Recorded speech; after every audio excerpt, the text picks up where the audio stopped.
Hey guys, welcome back. I hope everyone's having a good start to their almost weekend. My mom told me it was Labor Day weekend. I had no idea. I stay home with my daughter, so I every day is the same for me, almost pretty much right now. Uh, but that's okay. I love being home with my daughter, and I'm very grateful for that. So to God for that. Anyways, well, before we get into today's chapters, which are a little bit longer, so we're just going to jump right in, I just want to say a quick possible welcome to any newcomers.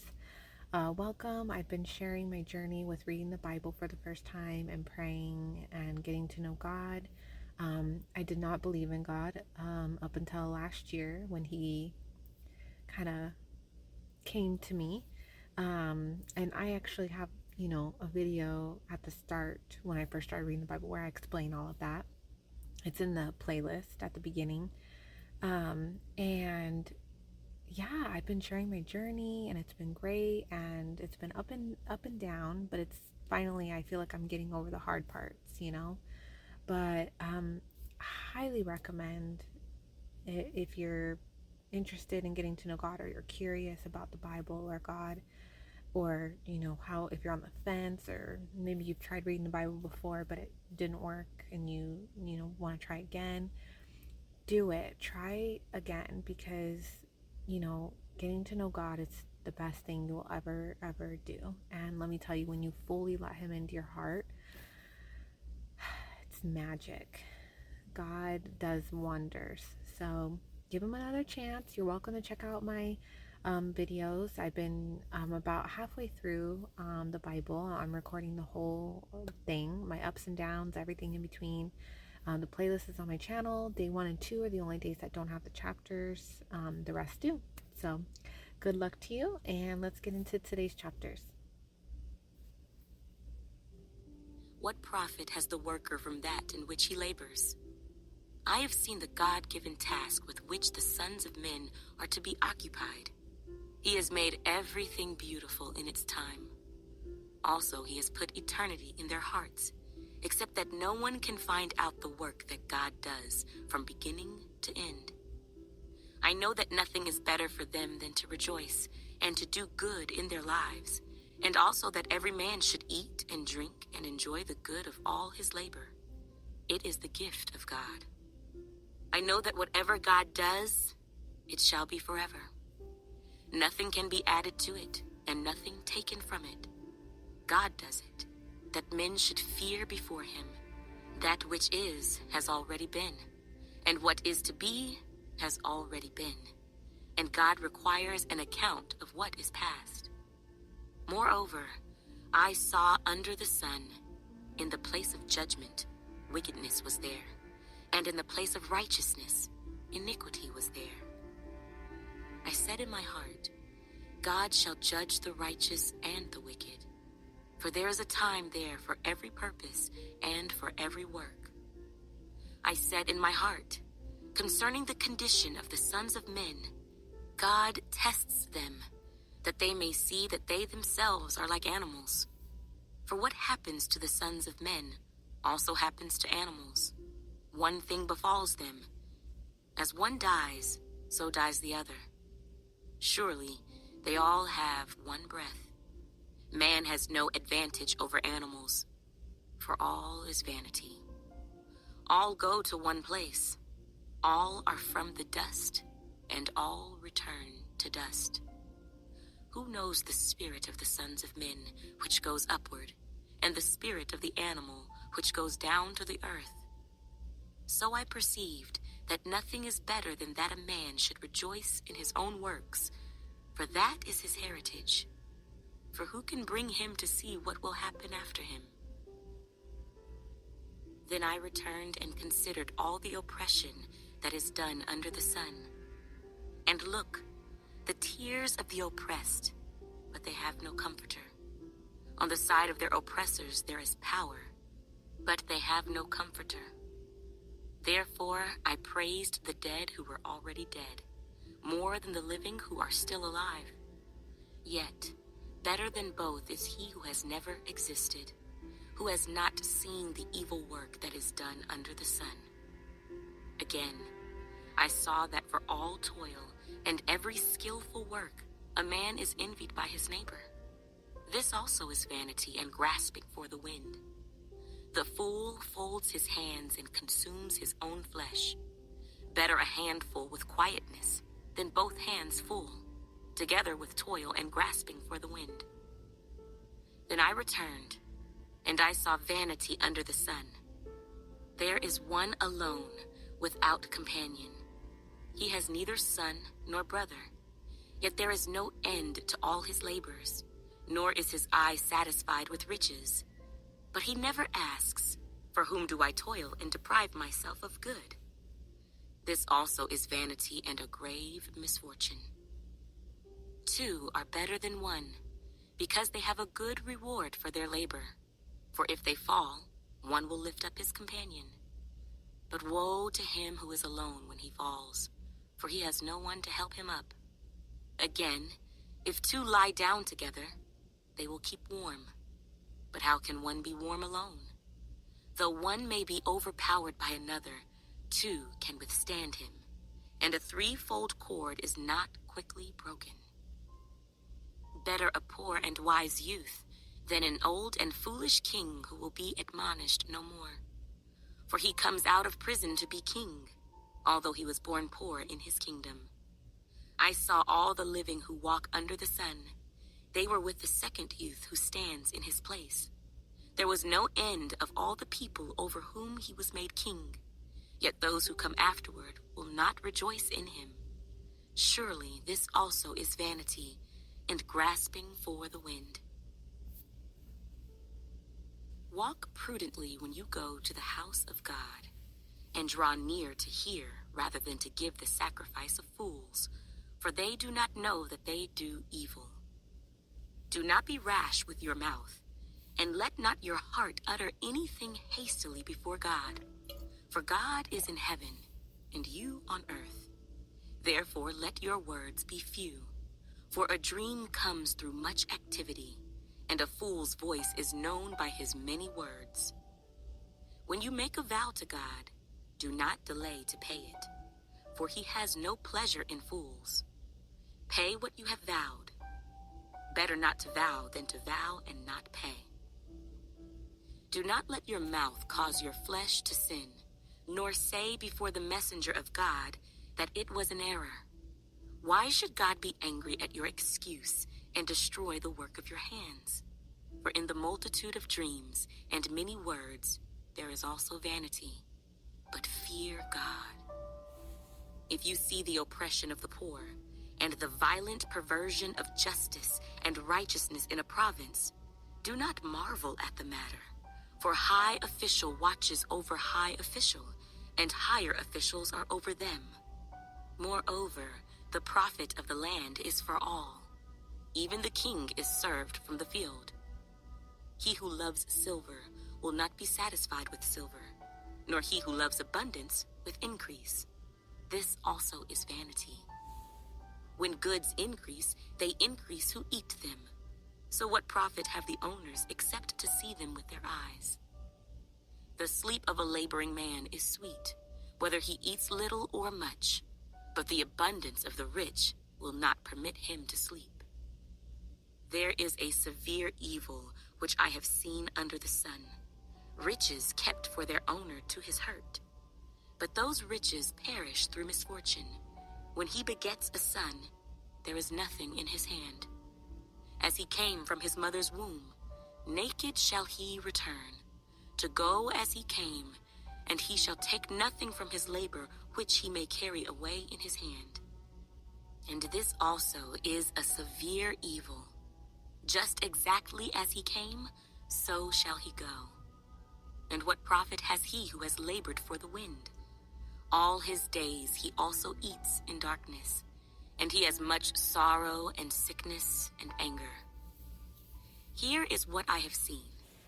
It is good and fitting for one to eat and drink, and to enjoy the good of all his labor in which he toils under the sun all the days of his life which God gives him, for it is his heritage. As for every man to whom God has given riches and wealth, and given him power to eat of it, to receive his heritage and rejoice in his labor. This is the gift of God.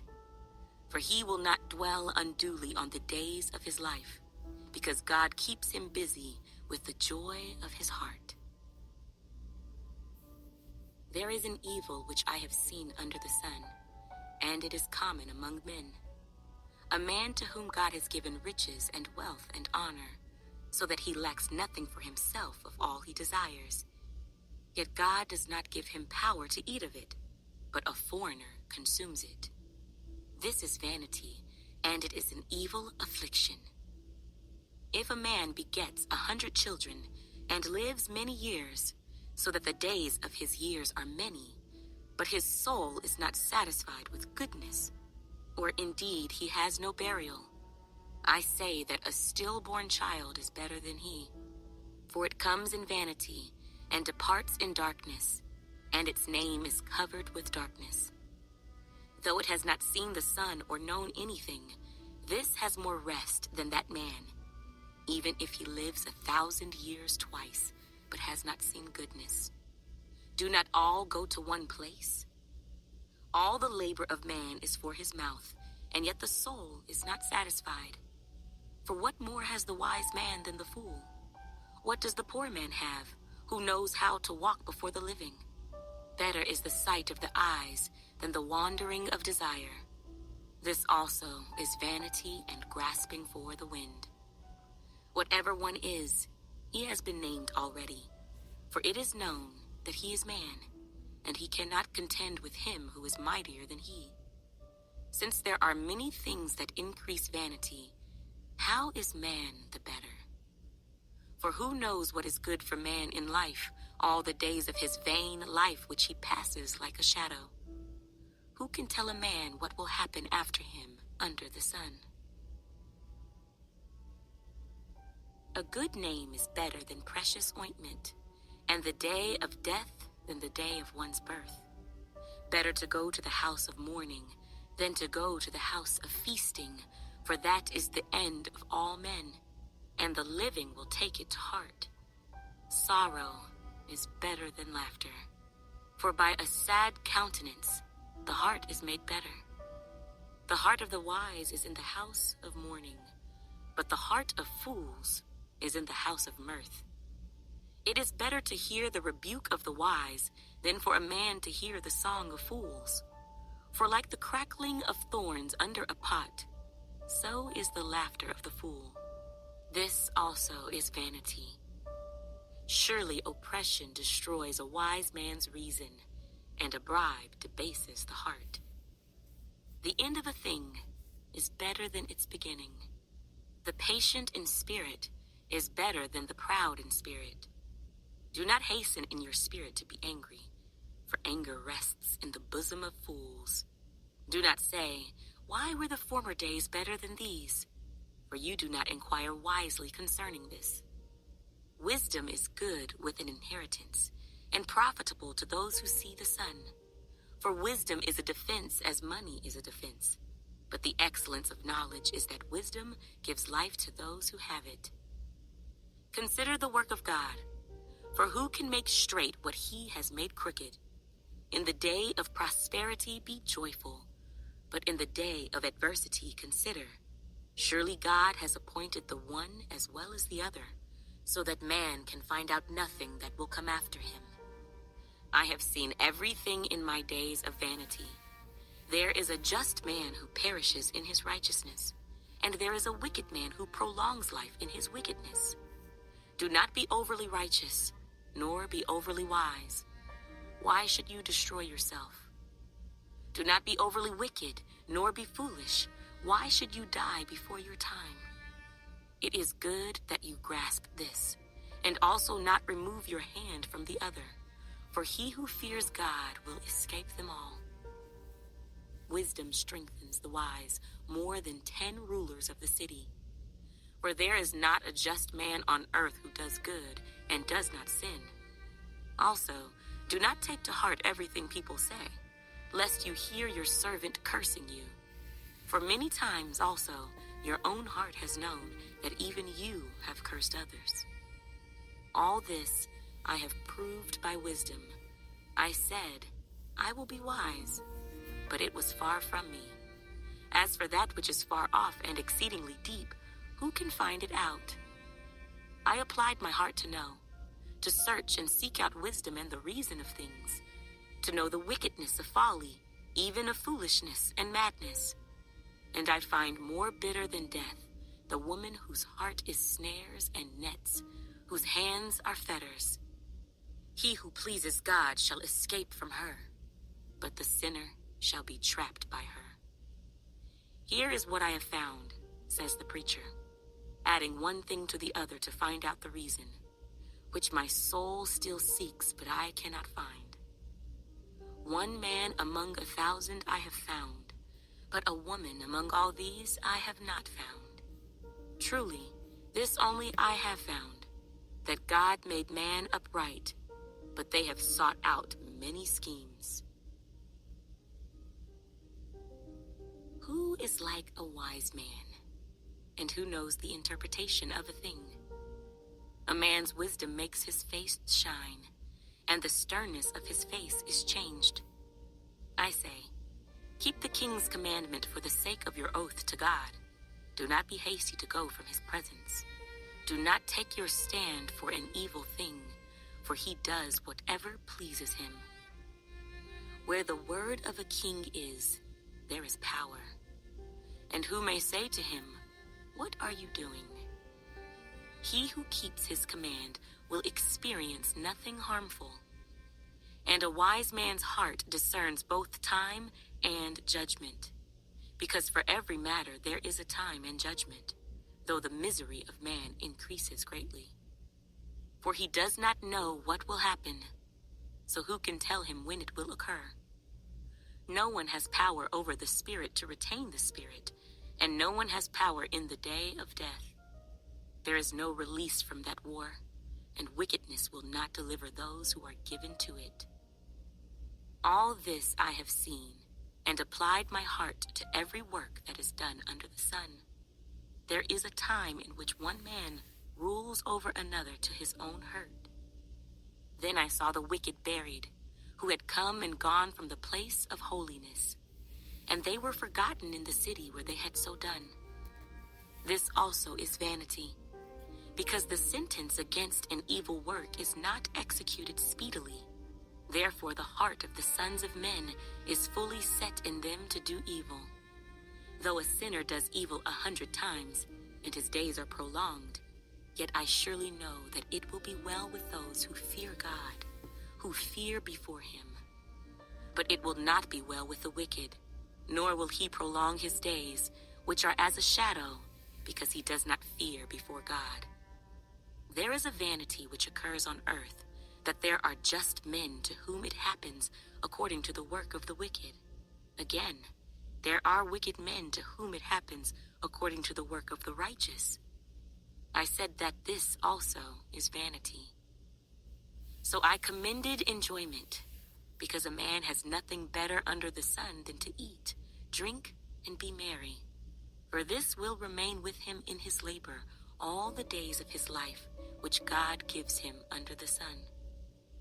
When I applied my heart to know wisdom and to see the business that is done on earth, even though one sees no sleep day or night, then I saw all the work of God, that a man cannot find out the work that is done under the sun.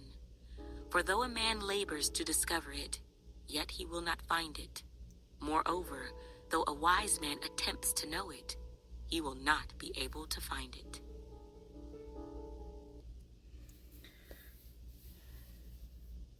I wonder who wrote this book. It almost feels like they're talking to someone. I don't know. Not like, like a conversation, but it almost feels like, I don't know, not like a letter to someone, or I don't know, something like someone had a conversation about like men and vanity and all of that, and then this person who wrote this book went down and wrote it all out. I don't know. if that makes sense. But I have to look that up. I didn't listen to today's chapters when I recorded them, so this was all new to me. But it's very interesting. I got a little lost at the end, but for the most part, I understood what was going on, and it's very fascinating. I think this book is pretty short, so I don't think it's a long book. But anyways, um, well, I don't have any thoughts. Um, I mean, I liked you know, the eat, drink, and be merry right now that it said, because sometimes I do wonder, like, what God originally intended for us, Adam and Eve, when He created them for earth. And it's like, you know, I feel like God sometimes is like guiding us to like go back to the simplicity of life and just, um, be in the moment, enjoy it, enjoy your time here. Like, I don't, I don't think that it's as complicated as we've made it out to seem, our purpose here on earth. Obviously now that sin was introduced and everything, and it's a fallen world and everything's all chaos, people who um have God in their heart, are supposed to be like, it's part of your duty, your moral duty, and your duty to God to help, try to bring others home to God. But I do think that, like, at least with my daughter, I just want her to be happy and enjoy her life and, you know, be a good person. And it's not any more complicated than that, Like, I just want to give her love and just give her a good life. And I want her to enjoy it and be happy and be a good person and be able to thrive and survive. And it's as simple as that. It it makes me happy to just to see her happy and doing well, and to be healthy. And so I think the best thing that we can do is, I was just praying about this too. I was like asking God to keep guiding me to the basics in life, the simplicity in life, and just focus on eating better. Guide me to what I should be eating. One day when we have a home, I want to garden and try to eat, real food that, I can grow and stuff, and have chickens and all of that. And I think the best thing that we can do is just get back to the simplicity of life. I think everything's gotten so like chaotic and, materialistic, and we've gotten so lost, and then we're searching for help and peace and a way out, but we're looking for it in all the wrong places. And it's quite sad, because I've lived that way up until last year. So I look back on my life too, and I'm like, oh man, that's sad that I went through all of that. But I know that, you know, God's going to use all that to help others and use me to help others. And so I'm okay with it now. But I don't know. Just some food for thought. I think a simpler life is what we all need. Get back to the basics of life. Okay, so I will see you guys hopefully tomorrow. I'm going out of town to visit my mom. So I'll be gone 2 days. So I'm gonna try to do a video tomorrow if I can. If not, I might not see you guys till Sunday. So have a good weekend if I don't see you tomorrow, and I will talk to you guys soon. Bye.